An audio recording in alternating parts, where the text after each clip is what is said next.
Now, you can hate my style, but at the end of the day, no one believes that I am doing anything because anybody's pulling my strings, and they understand the things that I am fighting for. Hello, and welcome to The Conversation. I'm Dasha Burns, Politico's White House bureau chief, and every week on this show, I invite one of the most compelling and sometimes unexpected power players in Washington and beyond in for a chat to find out how they're navigating and shaping this incredible era of American politics. We're nearly 1 month into the government shutdown, guys. This is our 5th show in the shutdown. Now, things may be shifting, but there's still no clear off-ramp in sight. And one of the most interesting things I've been watching is the messaging around this fight. And my guest this week is someone who knows all about that, Congresswoman Jasmine Crockett. Crockett is no stranger to the viral moment, and throughout this shutdown, she's been posting on TikTok, Instagram, X, and YouTube. She represents a wing of the Democratic Party that's often making noise and sometimes stirring controversy. To some, that feels fresh and necessary, like exactly what Democrats need. To others, they worry that her approach moves Democrats further from the center and alienates exactly the type of voter the polls say they've lost. I really wanted to know how she sees it. How does she think she's impacting the party? We talked earlier this week when she was in California campaigning for Prop 50. That's the ballot initiative that would redraw the state's maps in favor of Democrats. We talked about that fight and the redistricting that's happening in her home state of Texas, plus her potential Senate run. Here's my conversation with Representative Jasmine Crockett. Congresswoman Jasmine Crockett, thank you so much for joining the conversation.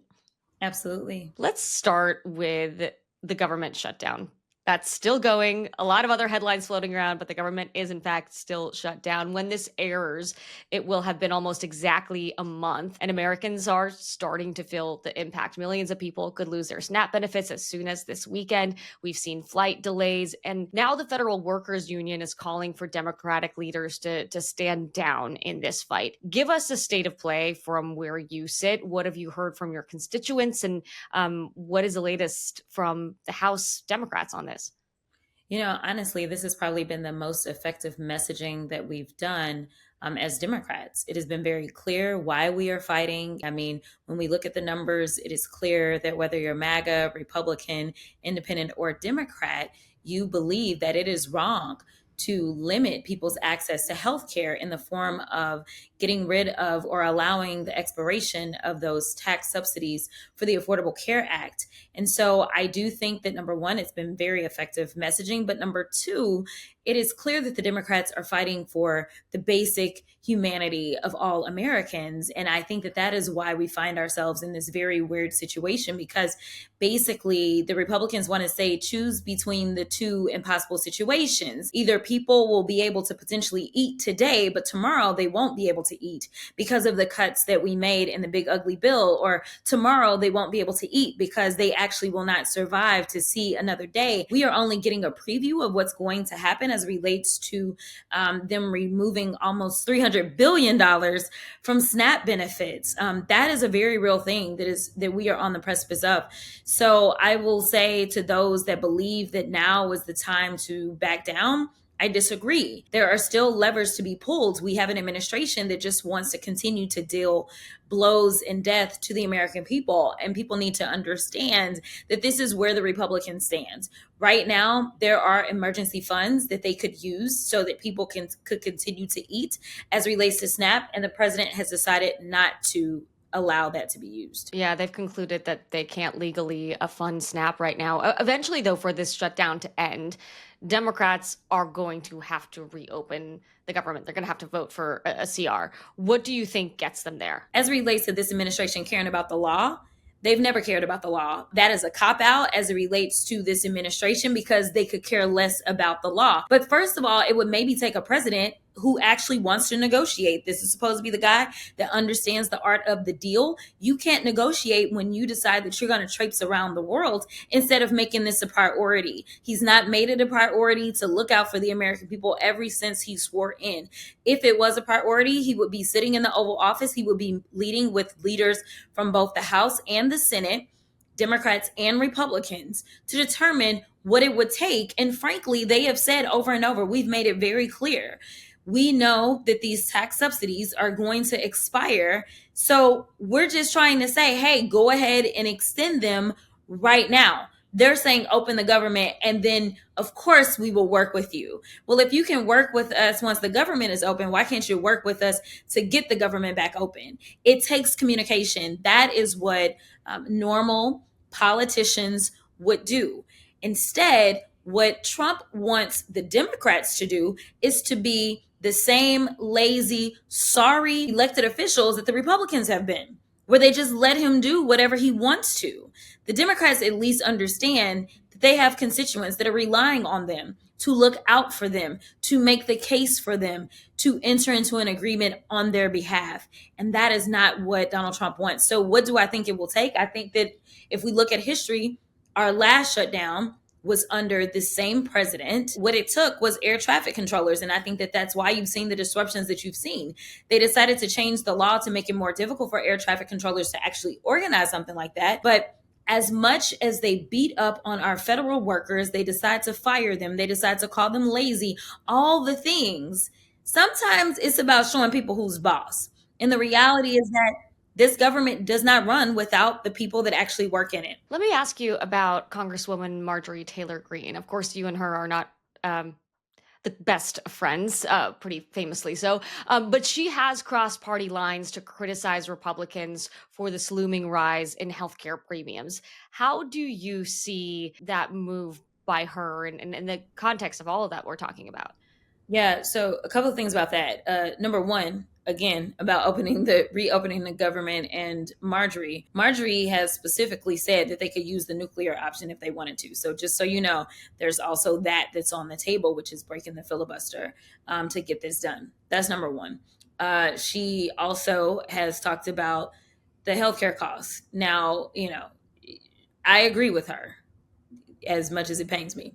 Right is right, wrong is wrong. That's on the record. We're saying that on the record. You agree with her. It's on the record that Marjorie and I agree. But unfortunately, most of this was done without her really paying attention. The fact that premiums are going up is a result of the big ugly bill. When people are looking at their open enrollment letters and they're seeing that the cost has gone up, that's not just because of the subsidy. It is in large part because of the subsidies that were put in place by Democrats during COVID. So that's certainly part of it. Partially, for sure. What I'm trying to say is that they are adding insult to injury. What people don't understand is that, and granted, we went out there and we made a big deal about the 15 to 17 million people that may be losing their Medicaid or their Medicare. We talked about that in the context of the big ugly bill. We talked about the $1 trillion that would come out of the healthcare ecosystem. But the reality is that if you're going to continue to have healthcare that is going to exist, then they're looking for ways to supplant that $1 trillion. And so therefore, healthcare costs were going up as a result of that now. But now you say, but we do have these subsidies that also help out with whatever the cost is for the healthcare. And now they're saying, if you are on the Affordable Care Act, because that's what we're talking about, these subsidies, now we're saying they are set to expire. And right now they're not looking for a way to help you out. So it's a double whammy. We know that when it came to the House, the big ugly bill only passed by one vote. We know that there were Republicans that voted with the Democrats as it relates to the big ugly bill for completely different against it for completely different reasons, but nevertheless they did it. And unfortunately, we had 3 Democratic vacancies because we had 3 members of the Democratic caucus that had passed away. And so it is so frustrating to know how close it was and how there really was a possibility of maybe stopping some of this pain from being inflicted on the American people. But here we are. And let me just clarify for those listening, when you talk about the big ugly bill, you are referring to Trump's One Big Beautiful Bill Act. Let's talk a little bit about you, though. You have emerged as a high-profile voice in the Democratic caucus, and rather quickly. How do you define your role within the party, and what do you think you sort of uniquely contribute to the party's national message? Yeah, I feel like I'm on an island sometimes. I do feel like the weirdo sometimes. Why is that? Because, you talk about how quickly it's happened. And so there was really no playbook for how to effectively communicate. I'll be perfectly honest, because one of the things that people complain about Democrats with is how we communicate, right? So there was not this playbook, but as someone who has been a trial lawyer, who probably was one of the most recent ones who had come to Congress from like straight from court, I understand how to talk to people. And frankly, I've just been literally just talking the same way that I would walk in and I have to pick a jury, and people are coming from all different backgrounds. Yet at the same time, I have to make sure that I know the law, because I'm going to have to make arguments to the judge. I understand who my audience is. And so I have been that way. I also understand that it's not necessarily the most effective to only talk to those news outlets that cover the political issues. I understand that everyone is impacted politically, whether they want to pay attention to politics or not. And so it's important to meet people where they are. But it can feel really weird sometimes because, for instance, you brought up my bestie, Marjorie Taylor Greene. And that was pretty early on in my political career as it relates to being a member of Congress.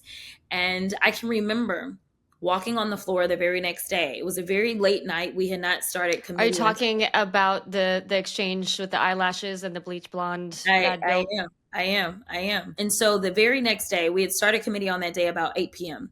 The very next day, I walk to the floor. We're doing votes before we fly out.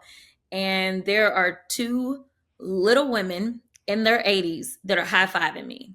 It is Maxine Waters and Nancy Pelosi, two very well known, fierce, yet definitely what you would probably consider to be older school kind of politicians. Have been in politics forever and they're older, but they are feisty and they know how to get things done, right?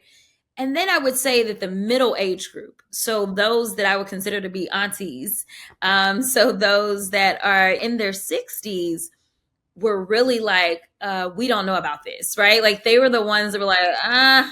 And then, of course, the people that are in my class and near my class, they were all like, fine. But it was very interesting to see that. And I think that that's one of the things that people don't understand about where we are, is that there are kind of these generational groups. And I think that I saw that or felt that or got that from those that are in the 80s, because you're talking about women who were in the significant minority when they got into politics. And then I think that there became this group where it's like, okay, we're kind of normalizing. We're getting more women, we're getting more people of color. And now I think we're back to this shift of everything is out of whack. And so it is interesting. Well, and I think like the age group does kind of also mesh with ideology in some ways. I'm curious about your relationship with some of the more moderate House Democrats. Like, have you ever been told to tone it down by some people that maybe not like your communication approach? So I will tell you that I've never gotten that from what I would consider to be most likely a frontliner. Most of our frontliners, those are the ones that are moderates. People have said that, quote unquote, on their behalf, but none of them have ever said anything to me. And frankly, I have been invited to many of their districts. They've got people that are like, hey, can you get Jasmine Crockett to come to the district? And I am always nervous about, as big of a figure as I am, right? Fox News loves to talk pretty negatively about me, to kind of walk into some of those spaces because I never want to hurt anyone.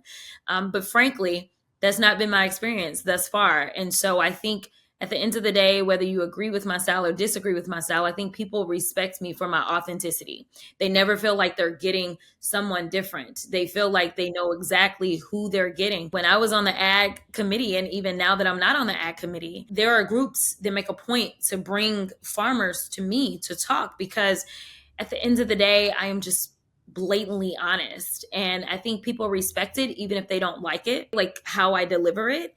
And I think that that's one reason I've not caused any consternation for so many of these moderates. In addition to that, the final point that I'll make about this is that when they do their polling, they being the opposition, the Republicans, and they're trying to figure out a polarizing figure that they can tie, say, this more moderate member to, then they start running ads and they say, oh, this person's going to be just like this radical over here. Well, they've not used me at all, anywhere in the country.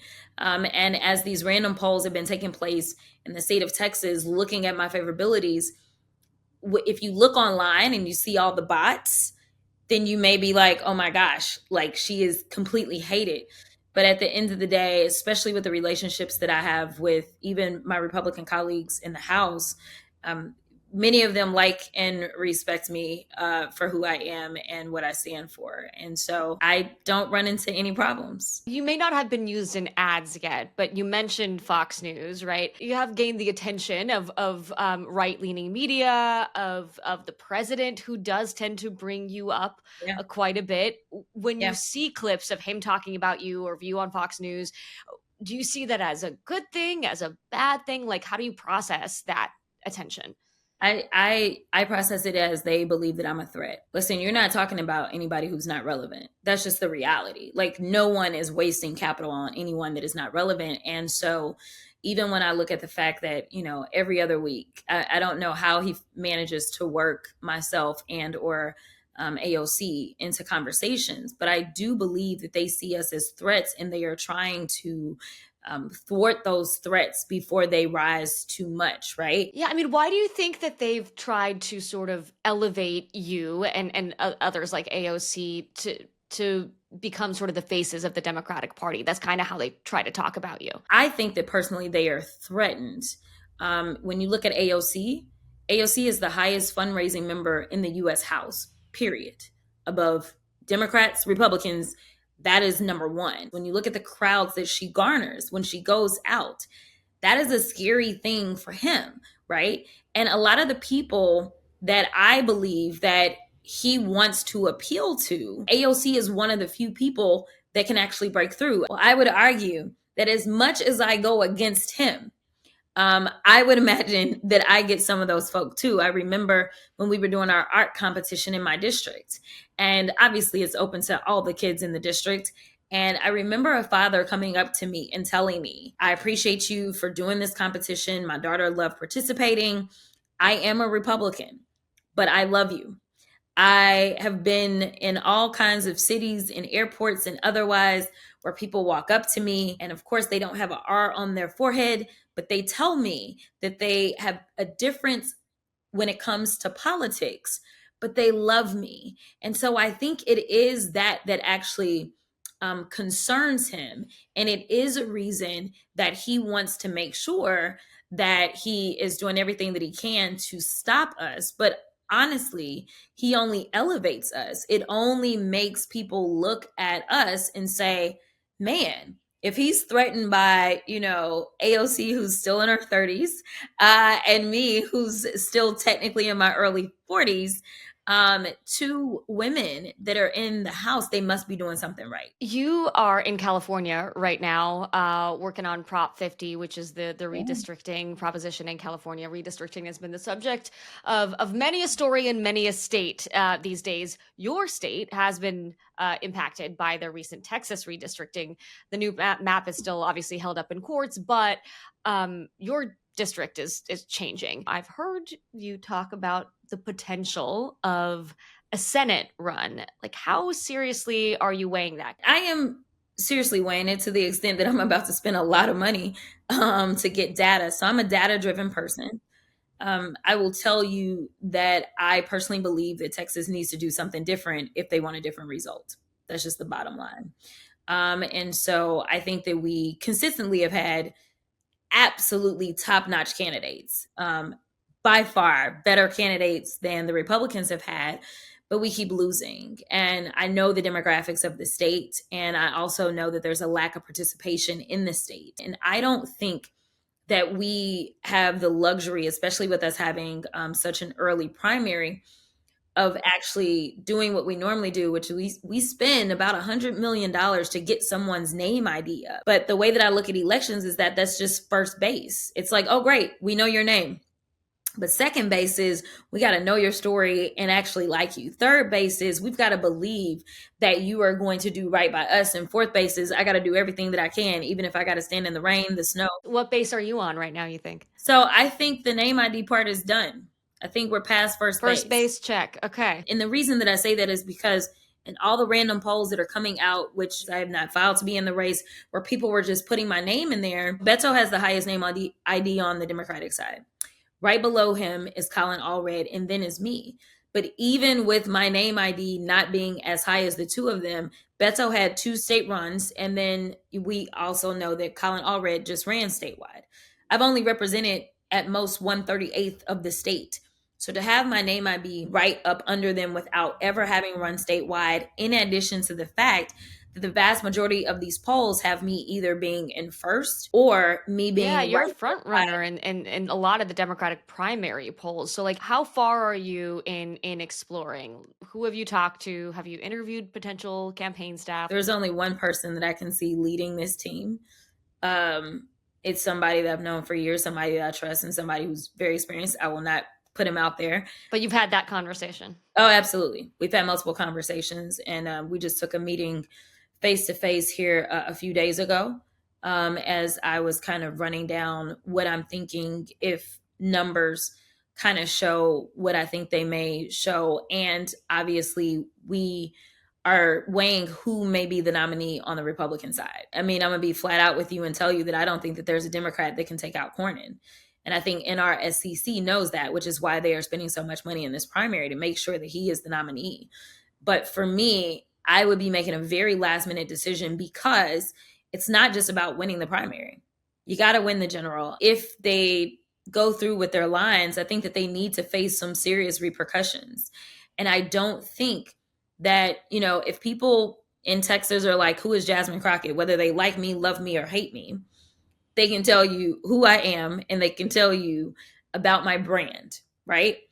And so I think that that is second base. So by the time we start spending money, I think it's less about people learning, oh, there's a Jasmine Crockett, who is she? And it's more about like, all right, do we like her enough to go out and knock doors, to make phone calls, to send text messages, to tell our neighbors, to get people riled up? I'm someone who lived in East Texas. And so I know what it is to live in rural Texas specifically. I still own a home in rural East Texas. And so that's actually where I came from and spent a good portion of my time as a Texan. And so I am able to go in and talk to those in small towns, not thinking that I'm necessarily going to win over a bunch of those areas, but to stop the bleeding and get those little blue dots that exist in those areas to actually be like, all right, we may have a shot, or at least I like her enough that I hope we've got a shot. So I'm going to show up. Let me ask you, you mentioned your brand there. I'm curious what you think the Democratic Party's brand is right now, how voters see it, and what you say to people who think that the Dems, maybe on the shutdown they're fighting, but overall that they're not fighting hard enough. We are not perceived as fighters, and we are perceived as weak. And this isn't me. This is as someone who traveled the country on behalf of not only Joe Biden, but Kamala Harris, and had real conversations. I'm like, don't just put me in donor rooms trying to get money. Like, put me out in the streets. Let me talk to the people. It's tough to have that perception. And I think it is because we've been the party of empathy. I mean, we care. I mean, we are fighting now really, really hard about healthcare because we care. We're very empathetic, like people. We absolutely have hearts that are longing for people to have better lives, right? And so there are those that look at that as weak. They are looking for the people that will give you this rhetoric around how, immigrants are evil and we got to crush them, right? Like they're looking for that type of stuff. But, it's only because they're supposed to be criminals. And now people understand the reality is that, no, you just have some people that have decided that they wanted to inflict harm on anyone that did not speak, quote unquote, the chosen language, or who had maybe a little too much melanin, or whatever the case may be. And even as you brought up Marjorie, she even has diverged on this point as well and talked about this is not the way to do immigration. Now she's complaining about her construction business and her friends that have construction businesses, but these are very real realities. They have continued to disparage people that have contributed to this country. And so I think the reality is starting to set in that maybe all that macho stuff isn't necessarily what we want. What we need is people that are going to be strong and fight for the most vulnerable amongst us. And I think that that is the brand that I have set out for myself, is that I want to fight for the American dream. I believe that it shouldn't matter what zip code you were born into. You should have an opportunity to ascend. That is what makes us uniquely American, is that we allegedly don't have this caste system, but instead you too can go from rags to riches. And I think that the con man in charge conned people into believing that all the ills that you're experiencing, whether it is crime in your community or whether it's the jobs that you don't have, it is because of these other people. Fight is an interesting word because like people want to see a fighter, but sometimes I think they don't know exactly what that means and what it looks like in different politicians in different frames.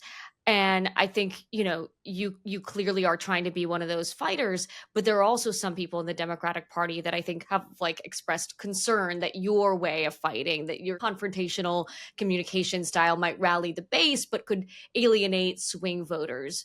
What do you say to those Democrats that are concerned that potentially your approach might hurt the party's ability to win in some of those competitive areas? I'll tell you that we have Amelia Sykes, who's currently under attack with this redistricting fight. She's in Ohio. Amelia Sykes actually won her district, but Trump won her district. It was very, very close, but she made it through. I went to Amelia's district multiple times, not because I said, hey, I'm showing up to your district, but because she asked me to come in. Well, it's interesting because you said earlier, I think that like when you do that, you are actively thinking like, I don't want to hurt anybody by showing up. That's a calculation. That's something that's in your head too. It is because there are those that think like what you just said, right? That I will hurt people. But when it comes down to the numbers, that's not been the case. Like, I mean, when it comes down to the facts, like, I think the Democrats are very cerebral and they have this idea of, well, we believe this is the kind of candidate that will get crossovers, or we believe doing this is what will get crossovers. It's more so what they believe versus what they have any actual data for, right? And so for me, even in a safe Democratic seat, I mean, there's a candidate down in Houston who's on the ballot for a special election. There's 16 people in this race. This is a safe Democratic seat. And I told him early on that I was endorsing him, but I told him we had to be strategic about it. But I also told him, because of my profile, that he needed to get the polling back to make sure that my favorability specifically in his district were good to go before we absolutely put me out there, because I always want to look at the data. Like, that's just who I am. And ultimately, he got the numbers back. The numbers were great.